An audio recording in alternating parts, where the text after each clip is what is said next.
Hello everyone, আজকে ভিডিওতে আমরা দেখব কিভাবে ব্রাঞ্চকে মার্জ করতে হয়। এর আগের ভিডিওতে আমরা দেখেছিলাম যে কিভাবে ব্রাঞ্চিং করতে হয় এবং এখন আমরা দেখব কিভাবে এই ব্রাঞ্চগুলোকে মার্জ করতে হয়। তো যদি আমরা এখন লিখি গেট ব্রাঞ্চ, দেখুন এখানে কিন্তু আমাদের বলতেছে আমরা টিম 2 ব্রাঞ্চে আছি। তো আমরা এখন টিম মেইন ব্রাঞ্চ এবং টিম 1 ব্রাঞ্চকে মার্জ করব। তো এর জন্য আমরা প্রথমে লিখব গেট চেক আউট, দেন হচ্ছে মেইন ব্রাঞ্চ। তো আমরা প্রথমে মেইন ব্রাঞ্চে গেলাম, এই যেখানে মেসেজ শো করতেছে সুইচ টু ব্রাঞ্চ মেইন। এখন আমাদের মেইন ব্রাঞ্চে আমরা চলে এসেছি। এখন আমরা করব কি মার্জ, গিট মার্জ দেন টিম 1। যদি আমরা এখন এন্টার প্রেস করি তাহলে দেখুন এখানে বলতেছে কি আপডেটেড একটা ভার্সন, মানে এখানে একটু কোনো একটা মেসেজ শো করতেছে, তারপর এখানে বলতেছে ফাস্ট ফরওয়ার্ড, তারপর ইন্ডেক্স ফাইলে এখানে এক লাইন আমরা চেঞ্জ করেছি সেটি এখানে শো করতেছে। তো এখন যদি আমরা ওয়েবসাইটকে চেক করি তাহলে দেখুন এখানে কিন্তু আমাদের টিম 1 শো করতেছে। তো যদি আমরা এখানে লিখি ব্রাঞ্চ, আমরা কিন্তু মেন ব্রাঞ্চে আছি এবং এখানে কিন্তু আমাদের টিম 1 শো করতেছে। তো যদি আমরা এখানে ওয়েবসাইটকে রিফ্রেশ দিই,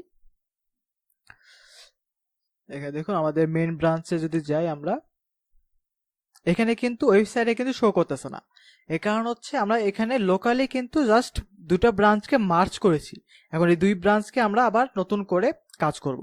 দেখুন এখানে কিন্তু আগের ভিডিওতে আমরা এই যে টিম 1 ব্রাঞ্চ আছে, এই টিম 1 ব্রাঞ্চে যদি যাই, এখানে দেখুন আমাদের index.html ফাইলের মধ্যে এই যে এই লাইন কিন্তু আছে এখন, এবং টিম 1 কিন্তু এটি অলরেডি পুশ করে দিয়েছে। সো এখন আমাদেরকে এই দুটিকে পুল করে মার্জ করতে হবে। সো যেহেতু আমরা একটু আগে মার্জ কমপ্লিট করেছি, এখন আমাদের কি করতে হবে, গিট পুল। অবশ্যই আমরা মেইন ব্রাঞ্চে আছি, মেইন ব্রাঞ্চ এবং টিম 1 ব্রাঞ্চ এই দুটাকে মার্জ করেছি। এখন যখন আমরা গিট পুল লিখব তখন বলতেছে already up to date, then git push dash u origin main. এখন মেইন করার কারণ কি, আমরা কিন্তু টিম 1 যে ব্রাঞ্চ আছে সেই ব্রাঞ্চে কিন্তু চেঞ্জ করেছি। এখানে কিন্তু শুধুমাত্র টিম 1 ব্রাঞ্চেটাই আমাদের গিটহাবে শো করতেছে। লোকালি যদিও আমাদের মার্জ হয়েছে এবং যার কারণে এখানে টিম 1 শো করতেছে, বাট গিটহাবে কিন্তু এটি মার্জ হয়নি। তো এখন আমাদের কি করতে হবে, যে পুল করে নিতে হবে। সো মার্জ করার পর পুল করে নেব, দেন আমরা এখানে git push dash u origin main. So এখানে দেখুন গিট পুল করার পর কিন্তু আমাদের বলতেছে অলরেডি আপ টু ডেট, কারণ আমরা একই পিসিতে কাজ করতেছি। বা যখন আমরা আলাদা আলাদা পিসিতে কাজ করব তখন এখানে কিন্তু অবশ্যই আমাদেরকে গিট পুল করে সবগুলো পুল করে নিতে হবে। যদি আমরা এখানে ইন্টারপ্রেস করি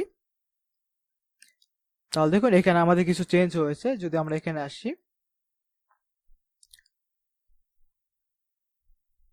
এই যে দেখুন এখন কিন্তু এখানে আমরা এই যে মেইন ব্রাঞ্চে আছি এবং এখানে কিন্তু যখন index.html ফাইলে যাচ্ছি এখানে কিন্তু টিম 1 এটি শো করতেছে। সো আমাদের টিম মেইন ব্রাঞ্চ এবং টিম 1 ব্রাঞ্চ কিন্তু আমাদের মার্জ এবং কম্বাইন করে সম্পূর্ণ আপ টু ডেট রেডি আছি। এখন আমরা চাইলে এই টিম 1 ব্রাঞ্চকে ডিলিট করে দিতে পারি, কারণ আমাদের যেহেতু টিম 1 এর কাজ কমপ্লিট। সো আমরা এই ব্রাঞ্চকে রেখে আর কি কাজ করব। সো আমরা এই ব্রাঞ্চকে ডিলিট করে দেব। এর জন্য লিখব গেট, আমি কোন ব্রাঞ্চে আগে আসছি আগে এটা চেক করতে হবে, না হলে আমাদের এরর শো করবে। সো আমরা এখন মেইন ব্রাঞ্চে আছি, তো আমাদের লিখতে হবে গেট ব্রাঞ্চ ড্যাশ ডি, তারপর টিম 1 জাস্ট লিখে দিলে যে আমাদের বলতেছে ডিলিটেড ব্রাঞ্চ টিম 1। এখন যদি আমরা গিট ব্রাঞ্চ লিখি তাহলে শুধুমাত্র আমাদের মেইন ব্রাঞ্চ এবং টিম 2 ব্রাঞ্চ শো করতেছে। তো এখন আমাদের কাজ হচ্ছে মেইন ব্রাঞ্চের সঙ্গে টিম 2 ব্রাঞ্চকে আমাদের কম্বাইন করা। দেখুন এখানে টিম 1 এর যে চেঞ্জ আছে সেটি কিন্তু শো করতেছে, টিম 2 এর চেঞ্জ কিন্তু শো করতেছে না। তো এর জন্য আমরা লিখব গিট মার্জ টিম 2। দেখুন এখানে অটোমেটিক মার্জিং শো করতেছে, বাট এইখানে দেখুন একটি এরর শো করতেছে, বলতেছে conflict content merge conflict in index.html। এখন এইখানে একটি কনফ্লিক্ট শো করতেছে, কারণ কি, কারণ আমরা দেখুন টিম 1 যখন আমরা কাজ করেছি এই টিম 1 কিন্তু আমরা তৈরি করেছিলাম মেন ব্রাঞ্চ থেকে, দেন টিম 2 আমরা তৈরি করেছিলাম মেন ব্রাঞ্চ থেকে। এখন টিম 1 এবং টিম 1 এবং মেন ব্রাঞ্চ যখন আমরাকে মার্জ করতেছি, এখন এই টিম 1 এর যে জিনিসপত্র ছিল সেগুলো কিন্তু আর টিম 2 তে কাজ করতেছে না, যার কারণে এখানে একটি কনফ্লিক্ট শো করতেছে। সো এখানে মেসেজ শো করতেছে যে এখানে আমাদের এই প্রবলেম শো করছে। জাস্ট আপনি করবেন কি, অ্যাকসেপ্ট বোথ চেঞ্জেস এখানে ক্লিক করবেন, যার কারণে দেখুন এখানে টিম 1 এ যে চেঞ্জ করেছিল এরপরে টিম 2 যে চেঞ্জ করেছিল সবগুলো ঠিকভাবে শো করবে। এখন আমরা জাস্ট আবার মার্চ করব team 2। Because you have unchanged. আচ্ছা, সো আমাদের এখানে মার্জিং এখানে প্রবলেম হচ্ছে, সো আমাদের এখানে চেঞ্জ যেহেতু হয়েছে আমরা এখানে ফাইলকে সেভ করে দিই। এখন আমরা হচ্ছে গিট অ্যাড করব, git commit -m merge team 2। ওকে, এখন যদি আমরা লিখি git merge team 2, দেখুন এখানে বলতেছে আপ টু ডেট। সো এখানে আমাদের মার্জিং কমপ্লিট হয়েছে এবং আমরা যদি চাই git পুশ করে দিই dash u origin main, sorry এখানে ভুল লিখেছি আমরা, ড্যাশ ইউ হবে। এখন যদি ওয়েবসাইট চেক করি তাহলে দেখুন এখানে কিন্তু আমাদের this is team from team 1 এবং দিস ইজ ফ্রম টিম 2, এইগুলো কিন্তু সবগুলো শো করতেছে। এবং যদি আমরা আমাদের গিটহাব চেক করি তাহলে দেখুন এইখানে আমরা আসি হচ্ছে মেন ব্রাঞ্চে, বাট স্টিল যখন আমরা index.html এ যাব তখন আমাদের এই যে 2 প্যারাগ্রাফই শো করতেছে, কারণ আমাদের সম্পূর্ণ মার্জ কমপ্লিট হয়েছে। এবং যেহেতু আমাদের যে কনফ্লিক্ট শো করতেছিল আমরা চাইলে এই কনফ্লিক্টটাকে রিজলভ করতে পারি। দেন এখানে আমাদের দুটি ব্রাঞ্চ শো করতেছে, টিম 1 টিম 2, সো আমি এই ব্রাঞ্চগুলোকে ডিলিট করে দিই। Git branch dash D team 2, সবগুলো কমপ্লিট। এখন আমরা হচ্ছে git add git commit dash M all done, then git push. So যখন আমরা মেন ব্রাঞ্চে কোনো কিছু পুশ করব তখন আমাদের মেন ব্রাঞ্চ না লিখলেও চলবে, আমরা জাস্ট ডিরেক্টলি এটিকে পুশ করতে পারি। জাস্ট গিট পুশ যদি লিখি তাহলে আমাদের ডিরেক্টলি পুশ হয়ে যাবে। এবং এখানে বলতেছে everything is up to date. So এখানে আমাদের যে 3টি ব্রাঞ্চ তৈরি করেছিলাম আমাদের কিন্তু এই ব্রাঞ্চগুলো ওয়েবসাইটে থেকে যাবে। সো আমরা এখানে এই ব্রাঞ্চগুলোতে চেঞ্জ করেছিলাম, এই দেখুন এখানে কিন্তু শো করতেছে, বাট যখন আমাদের লোকালি চেক করতেছি তখন কিন্তু এগুলো শো করবে না। সো আমরা চাইলে এইভাবে একটি আলাদা আলাদা ব্রাঞ্চ তৈরি করতে পারি এবং এগুলো কাজ করতে পারি। দেখুন এখানে কিন্তু আমাদের এই কাজ কমপ্লিট, যে আমাদের মেন ব্রাঞ্চে আমরা কাজ করতেছিলাম, দেন টিম 1 ব্রাঞ্চ একটু তৈরি করেছিলাম, দেন টিম 2 ব্রাঞ্চ তৈরি করলাম এবং এই সবগুলো কম্বাইন করে আবার মেন ব্রাঞ্চে আমরা মার্চ করলাম। এখন এখানে কিন্তু আমাদের মেন ব্রাঞ্চ আছে, এখন আমরা চাইলে এই ভার্সন 2 তে যেতে পারি, দেন আবার কাজগুলো করতে পারি। তো যদি আমি আপনাকে দেখিয়ে দিই কন্ট্রোল এল দিয়ে, এখন আমরা হচ্ছে গিট ব্রাঞ্চ, আমি এখানে এই কাজগুলো একটু স্পিডে করব কারণ আমি ব্রাঞ্চিং কিভাবে করতে হয় সবগুলোকে আমি আগের ভিডিওতে দেখিয়েছিলাম, তো এখন সব কাজগুলোকে আমি একটু স্পিডে দেখে দিব। সো গিট ব্রাঞ্চ, এখন যদি আমরা লিখি ভার্সন 2,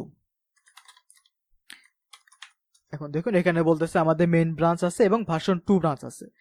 এবং যখন আমরা গিট চেক আউট ভার্সন 2 তে যাব তখন হচ্ছে আমরা ভার্সন 2 ব্রাঞ্চে আছি। এখন এখানে আমরা একটি চেঞ্জ করব, দিস ইজ ফ্রম ভার্সন 2। দেখুন এখানে আমরা this is from version 2 show করতেছে। সো আমি এগুলোকে গিট অ্যাড করে নিব, দেন কমিট করব, দেন এরপর আমরা এটিকে পুশ করে দেব ড্যাশ ইউ অরিজিন ভার্সন 2। এখন যদি আমরা ওয়েবসাইটকে চেক করি, এখানে গিটহাব ওয়েবসাইট চেক করলে দেখুন এখানে আমাদের 4টি ব্রাঞ্চ শো করতেছে এবং এটি হচ্ছে ভার্সন 2 ব্রাঞ্চ। এখন দেখুন আমরা কিন্তু এই মেইন ব্রাঞ্চ থেকে আলাদা একটি ভার্সন 2 ব্রাঞ্চ তৈরি করেছি। এখন আমরা চাইলে এই ব্রাঞ্চ থেকে আলাদা আলাদা আরো ব্রাঞ্চ তৈরি করে কাজ করতে পারি এবং সবশেষে মার্চ করতে পারি। বাট এখানে দেখুন আমাদের যে মেইন ব্রাঞ্চ আছে এখানে আমাদের সাপোজ একটি প্রবলেম হয়েছে, যেমন এখানে দিস ইজ ফ্রম টিম 1 এবং this is from team 2 show করতেছে। আমি just this is from team 12 এবং দিস ইজ ফ্রম টিম 22 আমি এটি শো করাতে যাচ্ছি, মানে জাস্ট আমি বোঝানোর জন্য যে এখানে আমাদের একটি ইরর শো করতেছে। তো আমরা এই কাজ করতে পারি। তো যদি আমরা এখানে লিখি গিট ব্রাঞ্চ, দেখুন আমরা কিন্তু ভার্সন 2 তে আছি, ভার্সন 2 তে আমরা যে কাজ করতেছি এখানে কিন্তু আমাদের ইরর নাই, বা ইরর যদি থাকে সেটা আমরা ভার্সন 2 এর পরে ব্রাঞ্চ তৈরি করব। বাট আমাদের ইরর কিন্তু মেইন ব্রাঞ্চে, যে এর আগে ভার্সন 1 এর যে ব্রাঞ্চ ছিল এইখানে যে ব্রাঞ্চ ছিল সেখানে কিন্তু প্রবলেম। সো আমরা এই ব্রাঞ্চ থেকে আলাদা একটি ব্রাঞ্চ তৈরি করব, সেটি হচ্ছে এমার্জেন্সি ফিক্স নামে। তো এর জন্য প্রথমে আমাদেরকে মেইন ব্রাঞ্চে যেতে হবে।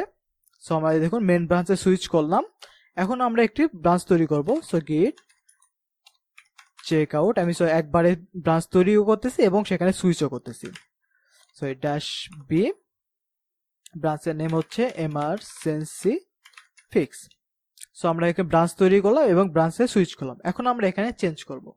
দেখুন এমার্জেন্সি ব্রাঞ্চে যখন আমরা আসলাম তখন কিন্তু এই যে H2 নতুন করে অ্যাড করেছিলাম এখানে, এটা কিন্তু আর শো করতেছে না, কারণ আমরা যেহেতু মেইন ব্রাঞ্চ থেকে ব্রাঞ্চ তৈরি করেছি। এই যে দেখুন আমরা কিন্তু এই যে ভার্সন 2 এর পরে যে চেঞ্জ করেছি এগুলো কিন্তু এখানে চেঞ্জ হবে না, কারণ আমরা মেইন ব্রাঞ্চ থেকে এই ব্রাঞ্চে আসছি। মানে এই মেইন ব্রাঞ্চে যা যা ছিল সেটা এই ব্রাঞ্চে চলে আসবে, এই ভার্সন 2 এর কিন্তু এগুলো আসবে না। সো আমরা যখন মার্চ করব অবশ্যই তখন আসবে, বাট আপাতত কিন্তু আসবে না। সো আমরা এই এমার্জেন্সি ফিক্স ব্রাঞ্চে কাজ করে এই দুটাকে মার্চ করে দেব। তো যদি আমরা এখন লিখি this is team 11, this is team 22, এখন আমরা লিখি git add git commit -m emergency fix, দেন এখন আমরা হচ্ছে দুটাকে মার্চ করব। দেন git checkout মেন ব্রাঞ্চে যাব, এখন git merge emergency fix, দেখুন আমাদের কিন্তু চেঞ্জ কমপ্লিট হয়েছে। এখন আমরা git push -u origin main যে ব্রাঞ্চ আছে সেটাকে আমরা আপলোড দিয়ে দেব। এখানে দেখুন আমাদের যে এমার্জেন্সি ব্রাঞ্চ একটি কমিট করেছে এবং এখানে বলতেছে টিম 1 এবং 11 এবং 22 শো করতেছে। বাট যখন আমরা ব্রাঞ্চ 2 তে যাব, যদি আমরা লিখি git checkout ভার্সন 2, সো আমরা এখন ভার্সন 2 তে আসলাম। এখন দেখুন ভার্সন 2 তে কিন্তু একটু আগে আমরা যে চেঞ্জ করলাম সেগুলো শো করতেছে না, কারণ কি? কারণ আমি একটু আগে বললাম যে আমি কিন্তু ভার্সন 2 যেটা আছে সেগুলো কিন্তু এখানে মার্চ করতেছি না, এই ভার্সন 2 সম্পূর্ণ আলাদা জায়গায়। মেইন ব্রাঞ্চ যেটা আছে সেখান থেকে আমরা এমার্জেন্সি ফিক্স ব্রাঞ্চ তৈরি করেছি এবং এই দুটাকে মার্চ করেছি, এবং এখানে আমরা যখন মেইন ব্রাঞ্চে যাব তখন এই দুটাই একসঙ্গে মার্চ দেখতে পারবো, বাট ভার্সন 2 কিন্তু দেখতে পারবো না। পরে ভার্সন 2 এখানে আমাদেরকে মার্চ করে নিতে হবে, তখন আমরা সবগুলো সেম ভাবে দেখতে পারবো। তো আজকে ভিডিও ছিল এই পর্যন্ত, দেখাবে পরের ভিডিওতে। ধন্যবাদ।